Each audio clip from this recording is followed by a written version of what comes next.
మంత్రివర్యులు ఈనాటి ముఖ్య అతిథులు గృహ నిర్మాణ శాఖ మంత్రులు రెవెన్యూ శాఖ మంత్రులు పొంగులేటి శ్రీనివాసరెడ్డి గారి ఆధ్వర్యంలో ఈనాడు మీ అందరికీ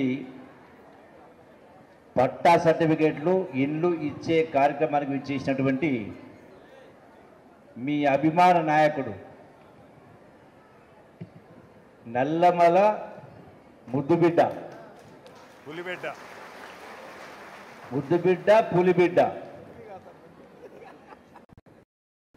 నియోజకవర్గాలు ఉన్నాయి.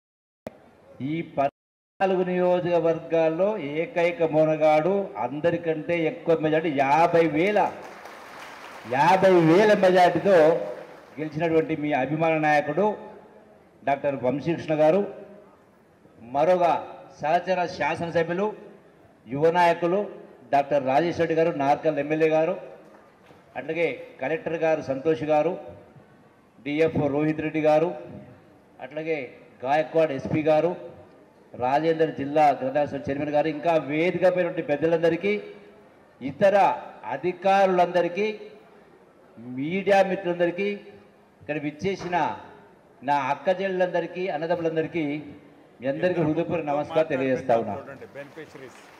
వినపడుతుందా?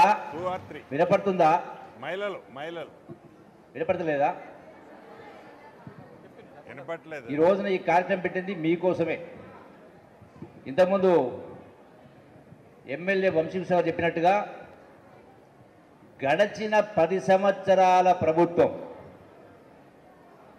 ఎన్నో ఆశలు పెట్టింది, ఎన్నో మాటలు చెప్పింది, కానీ చెప్పింది ఏ ఒక్కటి కూడా అమలు జరగలే. మీకు ఒకటి ధ్యాసకు ఉంది.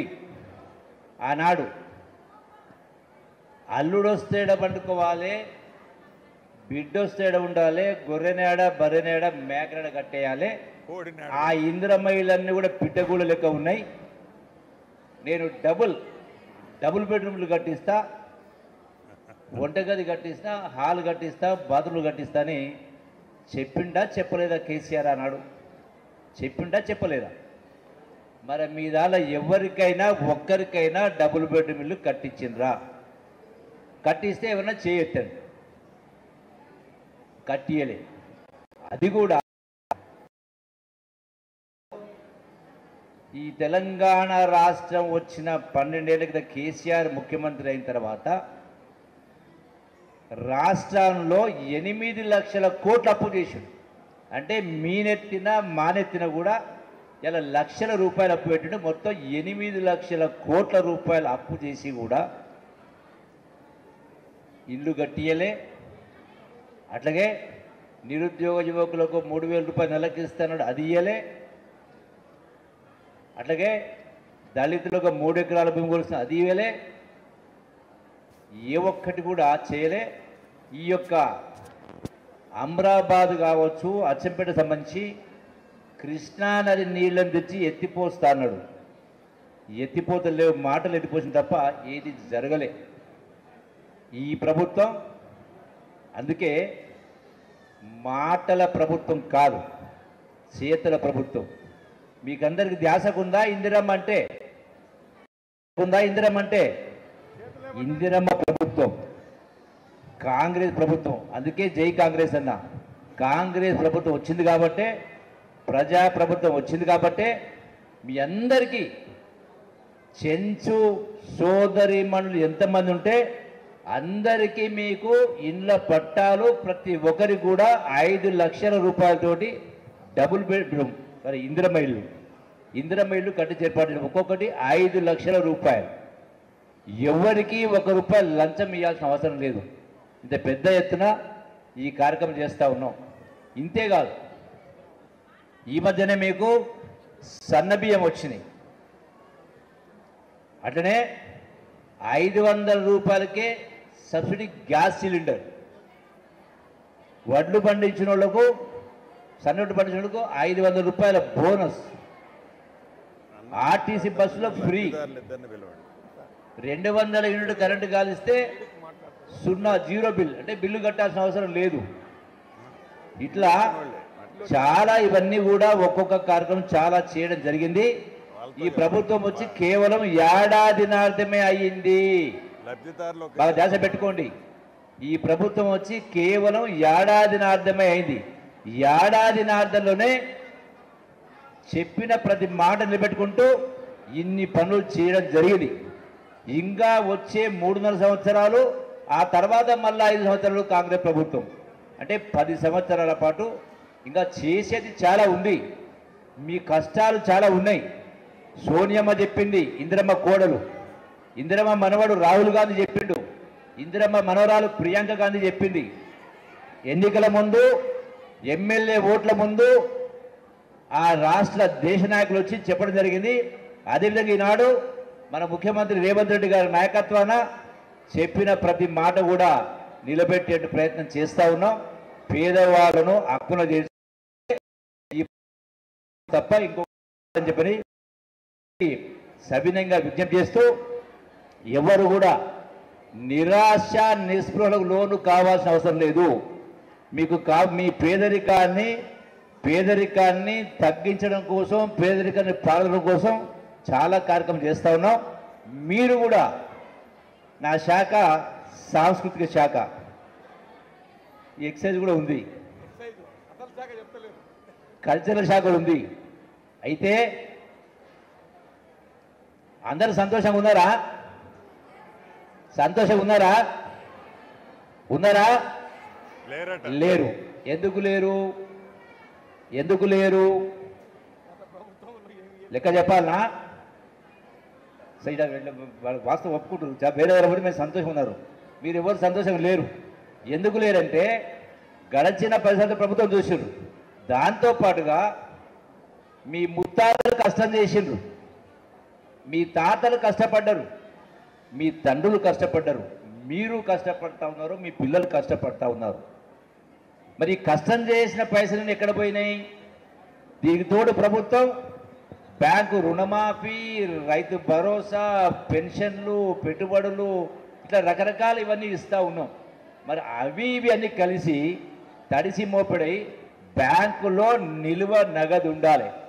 మీ అందరి మెళ్ళలలో కనీసం 4-5 తులాల బంగారం ఉండాలి. ఉందా? లేదు. ఎక్కడ పోయిందంటే, మనమందరం ఆలోచన చేయాల్సింది, ప్రభుత్వం చేసే పని ప్రభుత్వం అన్ని మంచి పనులు చేస్తూ ఉన్నారు. ఈ ప్రభుత్వం, ఇంద్రమ్మ ప్రభుత్వం, ఈ రోజున ఖమ్మం నుంచి మా మంత్రి గారు మీ అందరికీ ఒక్కొక్క ఆడబిడ్డకు 5 లక్షల ఇండ్లు కట్టాలని తీసుకొచ్చి మీకు స్వయంగా వచ్చి మీకు ఇచ్చే ఏర్పాటు చేస్తూ ఉన్నారు. అయితే మీరు కూడా ప్రైవేటు చదువుల పేరు మీద లక్షల రూపాయలు ఖర్చు పెడతా ఉన్నారు.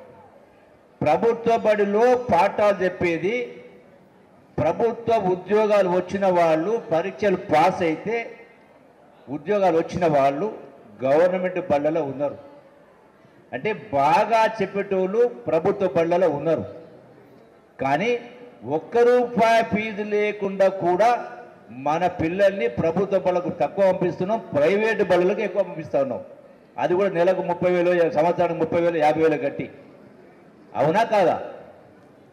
అందుకే బయట చెప్పేటోళ్ళు ఎవరు?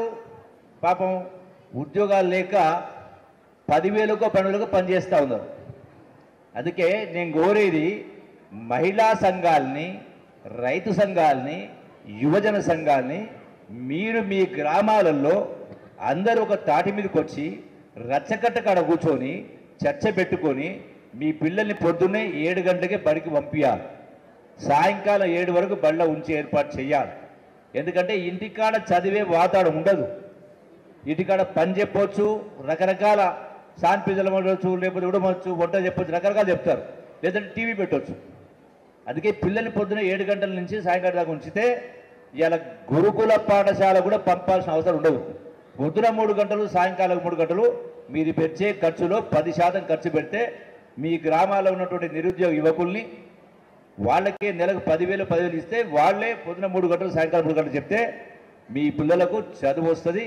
మీరు ఒక పిల్లగాని 1వ తరగతి నుంచి 15 సంవత్సరాలు, అంటే డిగ్రీ వరకు చదవాలంటే 15 సంవత్సరాలు, ₹1,00,000 అప్పు అవుతూ ఉంటుంది, వడ్డీలు అవుతూ ఉంటుంది. మీరు ఆలోచన చేసి ఆ పని చేస్తే ప్రభుత్వం మేము కూడా ఇన్ని ఇస్తా ఉన్నాం కాబట్టి మీకు తోడవుతుంది, మీ అప్పుల భారం తగ్గుతుంది. రెండవది, ఇలా ఏ దవాఖాన చూసినా, ప్రైవేట్ దవాఖాన చూసినా,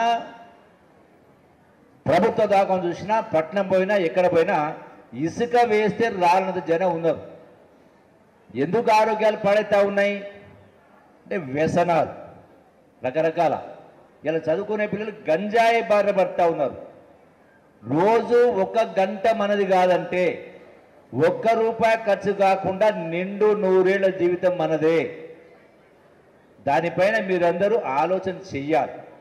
ఒకప్పుడు కాయకష్టం ఉండేది, ఇలా అన్ని మిషన్లు వచ్చినాయి, రకరకాల అన్నిటికీ ట్రాక్టర్లే, ఇట్లా రకరకాలు ఉన్నట్టు ఇంకా చెప్పాలంటే చాలా ఉంది. కాబట్టి మా సహచర పెద్దలు ఇంకో మీటింగ్ పోయింది కాబట్టి మళ్ళీసారి మాట్లాడుకున్నాం. కాబట్టి ఈ ప్రభుత్వం మీ ప్రభుత్వం, ఇందిరమ్మ ప్రభుత్వం, ప్రజాప్రభుత్వం.